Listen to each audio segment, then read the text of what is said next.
সম্বন্ধে মাত্রার মাধ্যমে বলছিল, ये दुनिया হলো স্বপ্নের খেলাঘর, এই দুনিয়া হলো স্বপ্নের খেলাঘর, চোখ বোঝালে সব হয়ে যাবে পার, নিজের বলে কিছু আর থাকবে না আমার, নিজের বলে কিছু আর থাকবে না আমার, কবর হাসরে আমল বাঁচালে হাতিয়ার, কামরু জামান আমল করে তাজা, পাপি না সেথায় সাজা, নেকারের তারে আল্লাহ দয়াময়,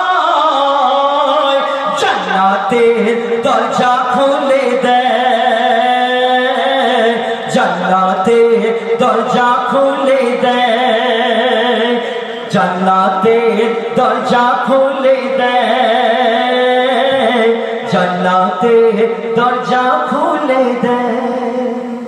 আসসালামু আলাইকুম। এবারে পাঠক এমডি বাবলু, এমডি বাবলু। যাই হোক, আজকের মেহফিলটা আরেকদিনে শেষ হয়ে যাবে, তো আজকে আগামীকাল